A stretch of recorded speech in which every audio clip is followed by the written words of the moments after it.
Assalamualaikum warahmatullahi wabarakatuh. Yang terhormat Bapak Dr. Insinyur Abdullah Merjani STMT sebagai dosen pengampu mata kuliah konsep teknologi. Perkenalkan, nama saya Muhammad Bagus Al-Bukhari dengan NPM 25101038 dengan teman saya Kairis Kamardin dengan NPM 25101081. Saya Yeyin Juniarta dengan NPM 2510101127. Saya Indra Saputra dengan NPM 25101183. Di sini kami akan mempresentasikan ringkasan Blue Ocean Strategy dari bab 1 sampai bab 5. Saya di sini akan menjelaskan bab 1 yaitu Creating Blue Ocean. Pada bab pertama, penulis menjelaskan perbedaan mendasar antara strategi laut merah dan laut biru. Laut merah menggambarkan dunia bisnis yang penuh persaingan, di mana perusahaan saling menawarkan dalam pasar yang sama. Akibatnya, keuntungan menjadi terbatas dan pertumbuhan melambat. Sebaliknya, laut biru menciptakan peluang baru melalui inovasi yang menghasilkan nilai tinggi bagi pelanggan dan perusahaan secara bersamaan. Contoh terkenal adalah Cirque du Soleil yang menggabungkan elemen sirkus dan teater untuk membentuk kategori hiburan baru yang tidak memiliki persaingan langsung. Nah, bab kedua ada Analytical Tools and Frameworks. Bab ini memperkenalkan alat penting bersama strategic canvas, yaitu kerangka visual yang digunakan untuk memahami posisi perusahaan dalam pasar dan menilai faktor-faktor yang menjadi dasar persaingan. Melalui alat ini, perusahaan dapat mengidentifikasi aspek yang perlu dikurangi, ditingkatkan, diciptakan, atau dihilangkan untuk menghasilkan inovasi nilai. Penulis menekankan pentingnya fokus pada gambaran besar, bukan sekedar detail angka, agar strategi yang dibentuk mampu mengarahkan organisasi menuju penciptaan nilai baru bagi pelanggan. Baiklah, sekarang kita menuju ke bab 3 yaitu rekonstruksi market boundaries. Dalam bab ini dijelaskan 6 prinsip atau jalur untuk merekonstruksi batas pasar yang dikenal sebagai six framework. Keenam jalur tersebut adalah: 1. Melihat lintas industri. Yang kedua, lintasan kelompok strategis dalam industri. Ketiga, lintas rantai pembeli. 4. Lintasan produk dan jasa pelengkap. 5. Lintasan daya tarik emosional dan fungsional, serta lintasan waktu dengan mengantisipasi tren masa depan. Setelah bab 3 diselesaikan, kita lanjut ke bab 4 yaitu Focus on the Big Future Numbers, yaitu penulis menekankan bahwa strategi yang efektif harus mudah dipahami dan dikomunikasikan ke seluruh bagian organisasi. Oleh karena itu, perusahaan perlu membuat peta strategi visual agar seluruh karyawan dapat melihat arah inovasi nilai yang ingin dicapai.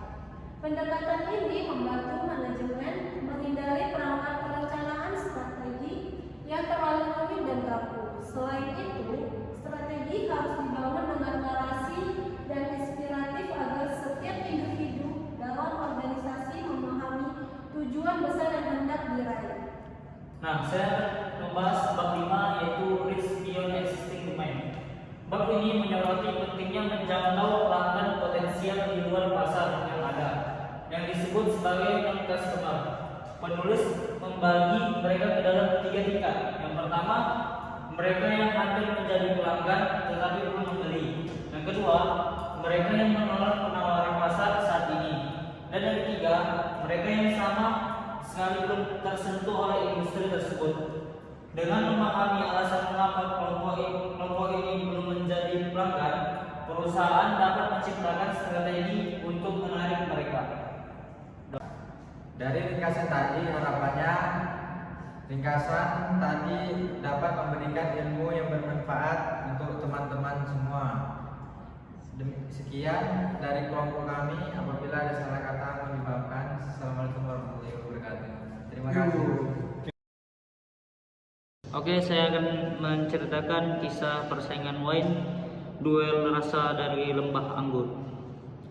Di sini saya akan menceritakan di sebuah lembah subur yang dikelilingi gunung-gunung kecil, tumbuhlah dua kebun anggur terbesar yang sudah terkenal sejak ratusan tahun, yaitu Valle Rosso dan Monte Brillante. Keduanya menghasilkan wine yang melegenda, namun juga terlibat dalam persaingan abadi yang penuh strategi dan inovasi dan kebanggaan keluarga. Awal persaingan, Valle Rosso lebih dulu memulai tradisi fermentasi anggur dengan metode klasik yang diwariskan turun-temurun. Mereka menciptakan wine beraroma lembut dan berkarakter tenang. Penduduk menyebutnya wine bagi para pemikir. Tahun-tahun berlalu muncullah persaingan baru, yaitu Monte Brillante. Mereka datang dengan metode yang lebih modern, menggunakan kontrol suhu, pemilihan ragi khusus, dan teknik pematangan dalam tong kayu yang diimpor dari Prancis.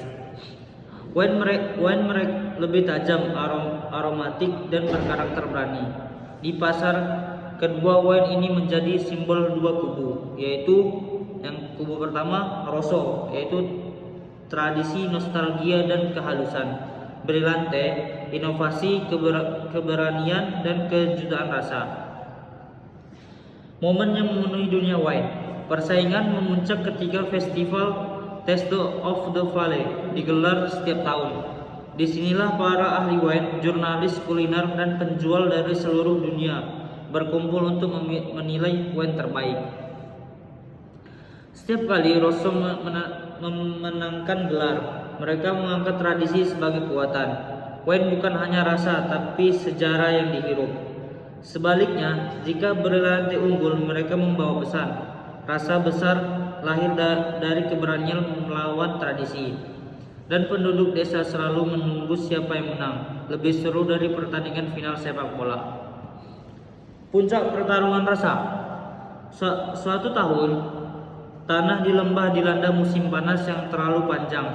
Hasil panen berubah drastis, kadar gula meningkat, kulit anggur lebih tebal, dan keseimbangan rasa menjadi sulit diprediksi. Rosso tetap bersikukuh dengan teknik lamanya. Mereka percaya tradisi akan menyelamatkan rasa. Brillante memutuskan bereksperimen mencampur ragi liar yang mereka temukan di lereng hutan untuk memaksimalkan aroma baru. Perjudian pun dimulai. Saat penjurian para juri terkejut, Rosso menghasilkan wine yang sangat elegan, lebih dalam dari biasanya. Brillante mencipta wine dengan aroma eksotis yang belum pernah ada. Ketika ketegangan memuncak, hasil diumumkan. Hasilnya adalah seri. Untuk pertama kalinya, kedua wine mendapatkan skor yang sama. Dari kompetisi menjadi kolaborasi. Hasil seri itu mengubah segalanya. Keduanya menyadari bahwa alam lembah itu tidak memihak pada satu metode saja. Tradisi butuh inovasi, dan inovasi tetap membutuhkan pijak tradisi. Setahun kemudian, mereka merilis wine kolaborasi bersama dua lembah. Wine itu memudahkan seni fermentasi klasik, dan Rosso dengan teknik ragi modern dari Brillante. Dunia wine dibuat gempar. Rasanya muncul adalah harmoni antara sejarah dan masa depan. Kisah yang dulu persaingan kini berubah menjadi legenda tentang kerjasama, rasa, dan perjalanan panjang anggur dari kebun hingga gelas. Don. Jasa penyewaan pesawat jet, langit yang tidak pernah sepi. Di sebuah kota bisnis yang sibuk, terdapat sebuah perusahaan penyewaan jet pribadi bernama Skylux Charter. Mereka tidak hanya menyewakan pesawat, mereka menjual waktu, privasi, dan kecepatan bagi para pengusaha top, selebritis, hingga kru medis darurat. Persaingan ini di industri sangat ketat, tetapi kisah Skylux dimulai dari seorang pendiri sederhana bernama Ardian. Awal ide, waktu adalah emas. Ardian dulu bekerja sebagai pilot komersial ia sering melihat para pebisnis yang kelelahan mengejar jadwal penerbangan reguler dapat tertunda karena delay atau harus transit jauh hanya untuk perjalanan 2 jam. Ia berkata dalam hati, andai saja ada solusi yang membuat orang bisa terbang kapanpun tanpa harus menunggu maskapai. Dari situlah ia merintis Skylux Charter dengan modal 2 jet bekas, 1 mekanik, dan 1 ruang kantor kecil. 2. Dunia charter jet. Kompetisi tingkat tinggi. Penyewaan jet bukan bisnis biasa dalam industri ini. Nah, ada 4 poin di sini. Yang pertama, ada kecepatan respon adalah segalanya.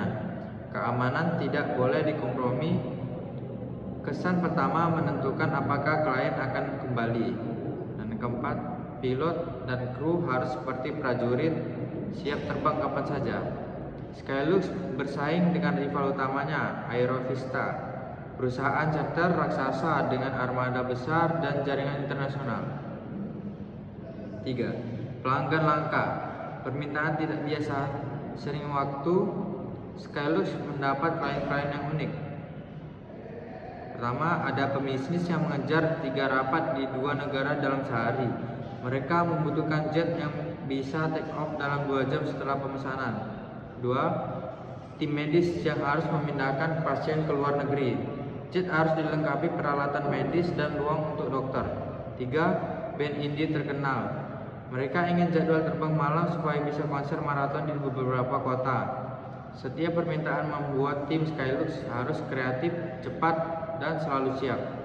4. Puncak konflik, insiden mesin di tengah persaingan. Pada suatu malam, suatu klien VIP ingin terbang ke Tokyo untuk mendatangi kontrak besar. Jika gagal terbang malam itu, ia akan kehilangan peluang besar miliaran. Skylux sudah menyiapkan jet terbaiknya.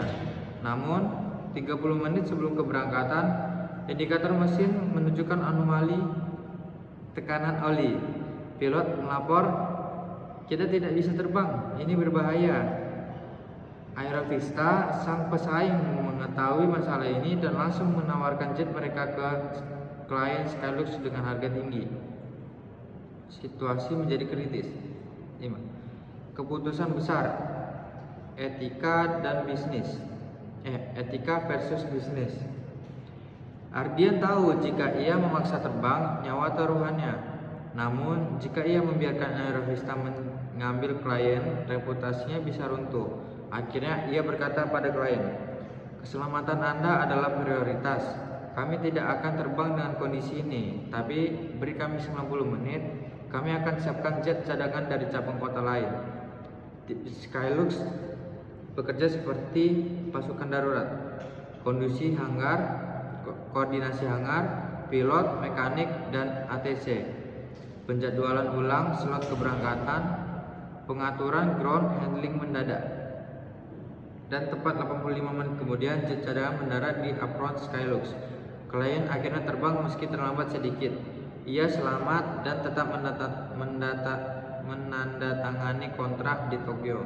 Ia berkata, "Saya memilih kalian bukan karena cepat, tapi karena kalian jujur." Kemenangan melawan raksasa. Insiden itu justru membuat Skylux terkenal. Artikel di majalah bisnis menulis, Skylux Charter menunjukkan bahwa keselamatan dalam industri jet pribadi tidak pernah bisa dinegosiasikan. Klien semakin banyak mendatangkan, dari pemerintah, selebritas, hingga tim olahraga nasional. Aerovista yang sebelumnya mereka remehkan, Skylux kini menganggap mereka sebagai kompetitor sejati. 7. Penutup. Langit untuk mereka yang berani. Skylux terus tumbuh, menambah armada, membuka rute internasional, dan menjaga budaya yang Ardian wariskan. Langit tidak butuh yang terbesar, ia butuh yang paling bertanggung jawab. Jet bisa cepat, tapi keputusan harus tenang. Keselamatan adalah kepercayaan yang dibayar oleh waktu, bukan uang. Dan begitulah kisah penyewaan jet pribadi. Bukan sekedar bisnis terbang, tapi bisnis menjaga nyawa, reputasi, dan pilihan besar di atas ketinggian.